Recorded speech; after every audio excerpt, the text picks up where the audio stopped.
হরে কৃষ্ণ। আজকে আমি আপনাদের কাছে শেয়ার করব আমরুল শাকের একটি ইউনিক রেসিপি। এই আমরুল শাক শরীরের পক্ষে ভীষণই উপকার, ঔষধের মতো কাজ করে। এই বসন্তকালে বিশেষ করে বেশিরভাগ মানুষেরই সর্দি কাশি, নানান রকম শরীরের সমস্যা। বাড়িতে অবশ্যই দু একবার বানাবেন, ভীষণ উপকার পাবেন। এই আমরুল শাক টক স্বাদের হয়, কিন্তু যারা তেঁতুল বা কোনো টক জাতীয় খাবার খেলে অ্যাসিড হয়, এই শাকটা কিন্তু তা হয় না। এই দেখুন, এইভাবে করে ডাঁটি সমেত পাতাগুলো আমি তুলে নিয়েছি, আর শাকগুলো খুব পরিষ্কার করে ধুয়ে নিতে হবে। এখন আমি মিক্সিতে এই আমরুল শাকগুলো দিয়ে দিচ্ছি, আর এর সঙ্গে আমি বেশ কিছুটা ধনে পাতা নিয়ে নিয়েছি, এই মিক্সির মধ্যে দিয়ে দিলাম। ধনে পাতা নাও দিতে পারেন, তবে ধনে পাতাটা দিলে স্বাদটা দ্বিগুণ লাগে। আর এর সঙ্গে দিয়ে দেব কয়েকটা কাঁচা লঙ্কা। এবারে এতে অল্প অল্প জল দিয়ে যতটা পারা যায় শুকনো করে বেটে নিতে হবে। তবে যদি শিলপাটায় বাটতে পারেন, এটা আরও স্বাদ বেশি হয়।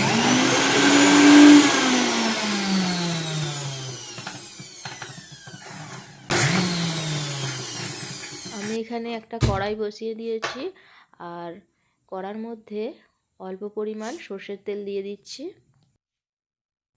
তেল গরম হয়ে গেলে দিয়ে দেব একটা শুকনো লঙ্কার ফোড়ন, আর এর সাথে দিয়ে দেব হাফ চামচ কালো সর্ষে। ফোড়নটা বেশ ভালোভাবে ভাজা হয়ে গেলে পেস্ট করে রাখা আমরুল শাকটা এর মধ্যে ঢেলে দেব। আমরুল শাকের পেস্টটা যখন দিয়েছি, তখন আমি ভিডিওটা রেকর্ড করতে ভুলে গিয়েছি, দুঃখিত। তবে এই লঙ্কা আর সর্ষের ফোড়নটা ভালো করে ভাজা হয়ে গেলে এর মধ্যে ওই শাকের পেস্টটা দিয়ে দেব, আর স্বাদ মতন লবণ দিয়ে দেব, আর দিয়ে দেব অল্প পরিমাণ চিনি। তবে এই শাকটা খুবই টক স্বাদের হয়। চিনি দিতেও পারেন পছন্দ করলে, আর নাও দিতে পারেন, যে যেরম পছন্দ মতন মিষ্টিটা দিয়ে নেবে। এটা বানাতে বেশিক্ষণ সময় লাগে না, ফোড়নটা ভাজা হয়ে গেলেই 2 মিনিট ফুটিয়েই নেড়ে চেড়ে নামিয়ে নিতে হবে। এখানে রেডি হয়ে গেছে আমরুল শাকের টক ঝাল চটপটি আচার। এখন ভগবানকে নিবেদন করার পালা। এই আচারটা গরম ভাতের সাথে একদম দুর্দান্ত লাগে, তবে রুটি আর পরোটার সঙ্গেও খুব সুন্দর লাগে, আর পকোড়ার সাথে তো তুলনাই হয় না। বাড়িতে অবশ্যই একবার বানাবেন, এবং কেমন লাগলো কমেন্টে জানাবেন। ভিডিওটা পুরোটা দেখার জন্য ধন্যবাদ।